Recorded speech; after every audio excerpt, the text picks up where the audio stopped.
ಒಂದು ತ್ಯಾಗ ಬಲಿದಾನಕ್ಕೆ ಹೆಸರುವಾಸಿಯಾಗಿರುವ ಊರು ಮಂಗಳೂರು ನಗರ ವ್ಯಾಪ್ತಿಯಲ್ಲಿ ಬರುವ ಬಿಕರ್ನಕಟ್ಟೆ. ಈ ಊರಿನ ಹಿಂದೆ ಇರುವ ತ್ಯಾಗ ಬಲಿದಾನದ ಮಹತ್ವ ಹೆಚ್ಚಿನ ಜನರಿಗೆ ತಿಳಿದಿಲ್ಲ. 2 ಶತಮಾನದ ಹಿಂದೆ ಇದು ಭೀಕರ ರಣಕಟ್ಟೆಯಾಗಿತ್ತು. ದಕ್ಷಿಣ ಕನ್ನಡ ಜಿಲ್ಲೆಯ ಮೊದಲ ಸ್ವಾತಂತ್ರ್ಯ ಹೋರಾಟದಲ್ಲಿ ರಕ್ತ ಸುರಿಸಿದ ಇತಿಹಾಸಕ್ಕೆ ಇದು ಸಾಕ್ಷಿಯಾಗಿರುವ ಕಟ್ಟೆಯಾಗಿದೆ.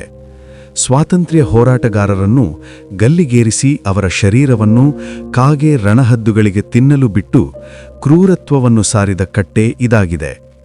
ಜಿಲ್ಲೆಯ ರೈತ ಹೋರಾಟಗಾರರ ಅಳಿಸಲಾಗದ ಹೆಜ್ಜೆಗುರುತುಗಳು ಇದರ ಇತಿಹಾಸದಲ್ಲಿದೆ.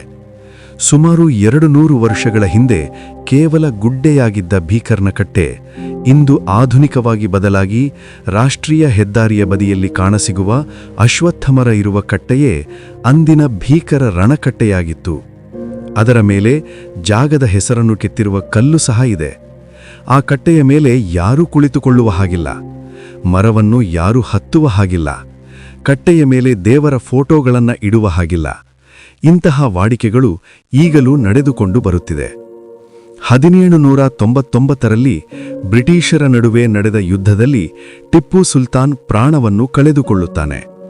ಮೈಸೂರನ್ನು ವಶಪಡಿಸಿಕೊಂಡ ಬ್ರಿಟಿಷರು ಉಪ್ಪು ಮತ್ತು ವಿಲ್ಯದೆಲೆಗೆ ಸುಂಕವನ್ನು ವಿಧಿಸುತ್ತಾರೆ. ಕೃಷಿಯ ಸುಂಕವನ್ನು ಹಣದ ರೂಪದಲ್ಲಿ ಕೊಡಬೇಕು ಎಂದು ಆಜ್ಞೆಯನ್ನು ಹೊರಡಿಸುತ್ತಾರೆ.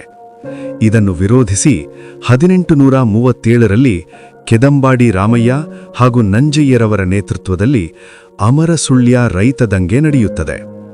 ಪುಟ್ಟ ಬಸಪ್ಪರಿಗೆ ರಾಜಪಟ್ಟವನ್ನು ಕಟ್ಟಿ ಕಲ್ಯಾಣಸ್ವಾಮಿ ಎಂದು ಹೆಸರಿಟ್ಟು ಬ್ರಿಟಿಷರ ವಿರುದ್ಧ ಯುದ್ಧಕ್ಕೆ ಹೊರಡುತ್ತಾರೆ.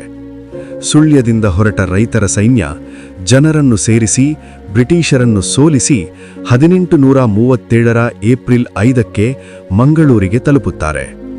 ಕಲ್ಯಾಣಸ್ವಾಮಿಗೆ ಪಟ್ಟಾಭಿಷೇಕ ಮಾಡಿ 2 ವರ್ಷಗಳ ಕಾಲ ಸುಂಕ ಗೇಣಿಯನ್ನು ರದ್ದು ಮಾಡುವುದಾಗಿ ತೀರ್ಮಾನಿಸುತ್ತಾರೆ.